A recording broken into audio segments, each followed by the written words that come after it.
તો સૌથી પહેલી ટીપ મારી કાતર માટેની છે। તો આપણે શું કરવાનું છે કે સૌથી પહેલાં તો આપણા ઘરમાં કોઈ પણ જે ટમેટું હોય છે એ લેવાનું છે અને એને આપણે સૌથી પહેલાં તો એના 2 ભાગ કરી લેવાના છે આવી રીતે। પછી આપણે જે આ ટમેટાનો ભાગ છે એ લઈને આપણે જે આ કાતર હોય છે એની ઉપર ઘસવાનો છે। તો આવું કરવાથી શું થશે કે આપણે જ્યારે નવી કાતર લઈએ ત્યારે એની જે ધાર હોય છે એ ખૂબ જ તેજ હોય છે, પણ થોડા સમય બાદ એની જે ધાર હોય છે એકદમ ઓછી થઈ જાય છે અને એના કારણે આપણે કોઈ પણ વસ્તુને કટ નથી કરી શકતા। તો આવી રીતે આપણે ટમેટું જે હોય છે એને ઘસીને પછી 2-5 મિનિટ સુધી આમ રાખી દેવાનું છે। પછી એવું થશે કે આપણી જે કાતર છે એ પહેલાં જેવી જ નવી અને એકદમ ધારવાળી થઈ જશે। તો આ જે ટીપ છે એ તમારા માટે ખૂબ યુઝફુલ છે। જ્યારે પણ તમારી કાતરની ધાર ઓછી થઈ જાય ત્યારે તમે ઘરે જ એની ધાર વધારે કરી શકો છો। તો આ જે ટીપ છે તમને કેવી લાગી મને કોમેન્ટમાં જરૂરથી જણાવજો। તો આની પછીની ટીપ આપણે જોઈ લઈએ। તો નેક્સ્ટ ટીપ મારી વાઇપર માટેની છે। તો અહીંયા તમે જે મોટું વાઇપર હોય છે એ પણ લઈ શકો છો। તો સૌથી પહેલાં આપણે શું કરવાનું કે આ જે વાઇપર હોય છે એને આપણે કોઈ પણ જે નેપકિન હોય અથવા તો પોતું હોય એ આપણે આને પહેરાવી દેવાનું છે આવી રીતે।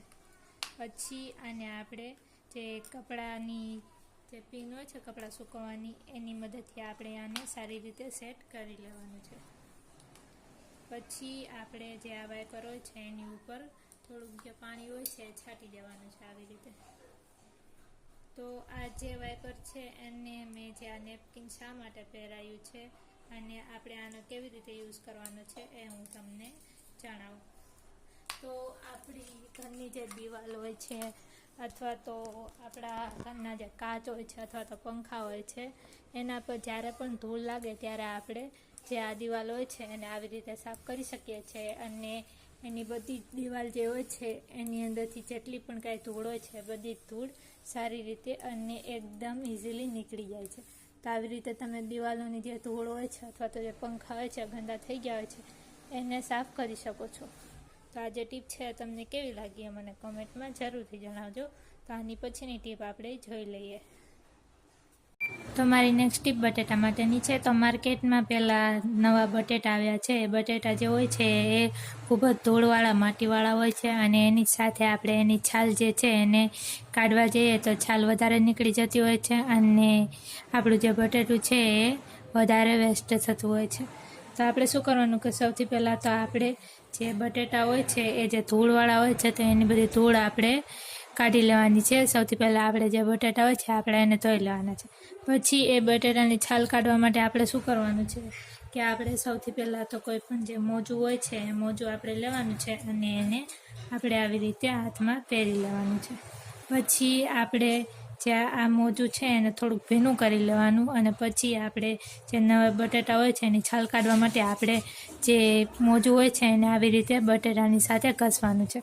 તો આવી રીતે તમે બટેટાની સાથે મોજાને આવી રીતે ઘસશો તો એ જે છાલ છે એકદમ ઇઝીલી નીકળી જશે અને તમારું જે બટેટું છે એ વધારે વેસ્ટ પણ નહીં થાય। તો આવી રીતે જ્યારે પણ તમારે બટેટાની છાલ કાઢવી હોય ત્યારે તમે આ જે ટીપ છે એને યુઝ કરી શકો છો। તો આ જે ટીપ છે તમને કેવી લાગી મને કોમેન્ટમાં જરૂરથી જણાવજો અને આ વિડીયો તમે ક્યાંથી જોઈ રહ્યા છો એ પણ મને કોમેન્ટમાં જરૂરથી જણાવજો। તો આની પછીની ટીપ આપણે જોઈ લઈએ।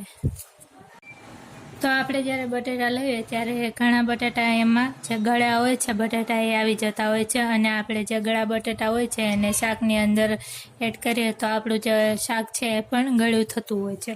તો ઘણા લોકો જે આ બટેટા હોય છે એને ફેંકી દેતા હોય છે, તો એવું નથી કરવાનું।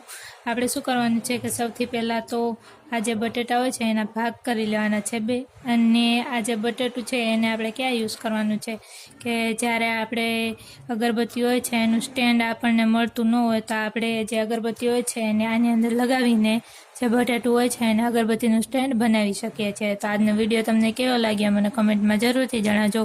વિડીયો પસંદ આવ્યો હોય તો વિડીયોને લાઇક શેર જરૂરથી કરતા જજો અને ચેનલ ઉપર નવા હોય તો ચેનલને સબસ્ક્રાઈબ જરૂરથી કરતા જજો। તો કાલે પણ મળીશું આવા જ અવનવા વિડીયો સાથે, અવનવી ટિપ્સ સાથે। તો જોતા રહેજો બ્લોગર દિવ્યાને।